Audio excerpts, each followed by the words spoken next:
मैं आपको एक ऐसा बुनियादी दस्तूर अता करता हूं कि अगर शौहर और बीवी, मर्द और औरत अगर इस दस्तूर को पेश नजर रखें और अपनी लाइफ को इस तरीके से गुजारें तो कभी जिंदगी के अंदर इंशाअल्लाह प्रॉब्लम नहीं होगा। पहली चीज, बीवी अपने पल्ले दो बातों को बांध ले, सिर्फ दो बात अर्ज करूंगा, और शौहर भी अपने पल्ले दो ही बातों को बांध ले। बीवी के एब्सेंट में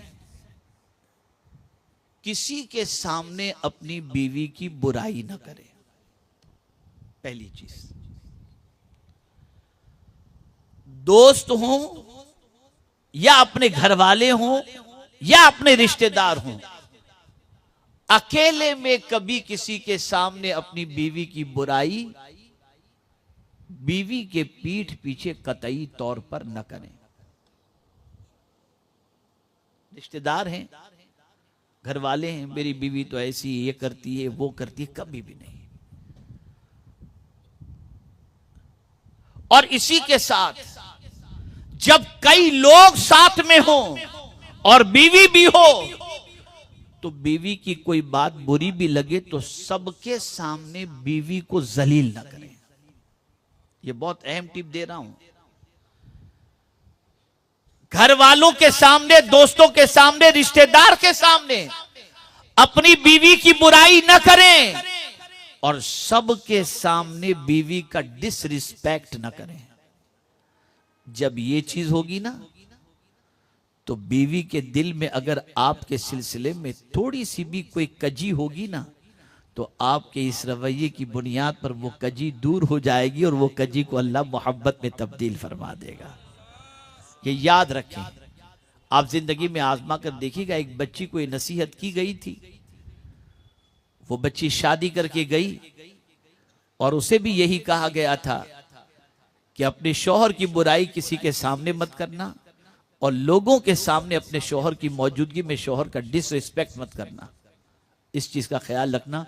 बच्ची ने ये दोनों बात अपनी जिंदगी में बिल्कुल इस तरीके से महफूज कर ली कि जब मिली तो कहती है कि इतनी पुरसुकून जिंदगी गुजार रही हूं कि शौहर इतना चाहता है जिसकी कोई इंतहा नहीं। अब आप तो बैठे तो बस शो शुरू कर दिया, 4-4 बजे आता है, तवज्जो देता नहीं है। अब ये सारी चीजें आप करेंगे तो शौहर के दिल में आपकी मोहब्बत कहां से पैदा होगी। और ये हदीस शरीफ से साबित है। ख़वातीन हुजूर के सामने बैठ करके अपने अपने शौहरों की तारीफ करती थी। एक मर्तबा ऐसा ही मामला हुआ, एक औरत ने अपने शौहर की तारीफ की, मेरा शौहर ऐसा। दूसरी ने अपने शौहर की तारीफ की, वो मेरा शौहर ऐसा। तीसरी ने अपनी तारीफ की, मेरा शौहर ऐसा। चौथी ने अपनी तारीफ की, अपने शौहर की तारीफ की। ये हुजूर के सामने सब तारीफें होती थी। और फिर एक खातून ने अपने शौहर की तारीफ में कह दिया कि मेरा शौहर तो ऐसा कि जिसने मेरे कान को सोने से लाद दिया, मेरी गर्दन में सोना इतना डाल दिया कि मेरी गर्दन झुक गई, मेरे पैरों में इतना सोना, मेरे हाथों में इतना सोना, मुझे इतना खिलाया कि खिला खिला करके मेरे बाजू जो है वो चर्बियों से भर गए। जब इतनी सारी तारीफ उसने की तो फिर सरकार सल्लल्लाहु अलैहि वसल्लम ने भी अपनी अज़वाज से फरमाया, तुम्हारे लिए मैं इससे भी बेहतर हूं। और यही वजह, खुदा की कसम एक शेर पेश करूंगा तो पता चलेगा हुजूर अपनी बीवी से कितनी मोहब्बत करते थे। एक शेर पेश करता हूं और ये शेर किसी और ने नहीं, उम्मुल मोमिनीन हजरत आयशा सिद्दीका ने कहा है, मेरे हुजूर की शान में कहा है, मेरे हुजूर की शान में कहा। अल्लाहु अकबर।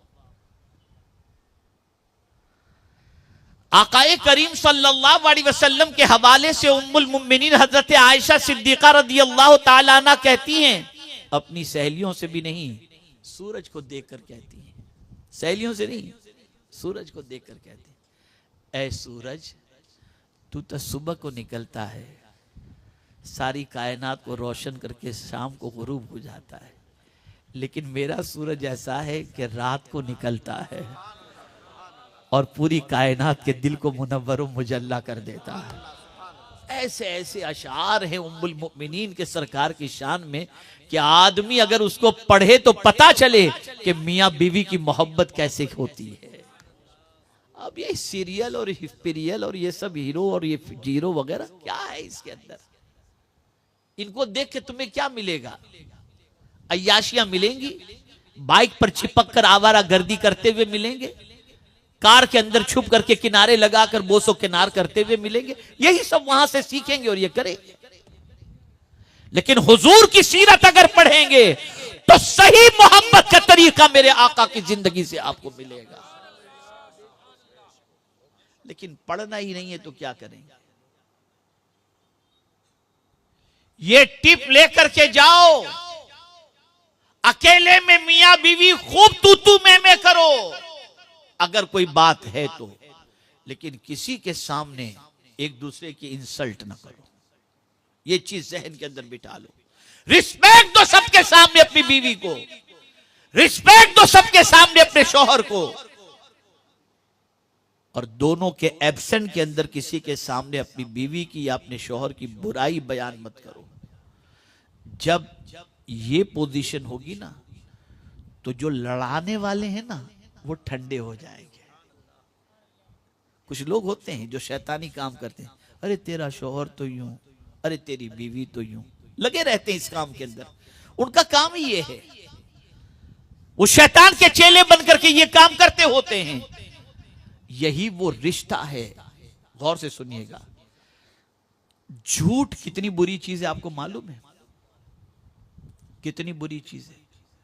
आकाए करीम सल्लल्लाहु अलैहि वसल्लम फरमाते, सरकार की बारगाह में पूछा गया क्या मोमिन ज़िना कर सकता है? सरकार ने फरमाया हाँ। लेकिन पूछा गया क्या मोमिन झूठ बोल सकता है? सरकार ने फरमाया नहीं। जो मोमिन होगा वो कभी झूठ नहीं बोलेगा। और आप क्या समझते हो, ये जो नजासत होती है उसी में से बदबू आती है ना? गुनाहों में बदबू है। आदमी जब गुनाह करता है तो बदबू आती है गुनाह के अंदर। आपको हमको नहीं समझ में आती, वो भी हदीस शरीफ से समझा दूं।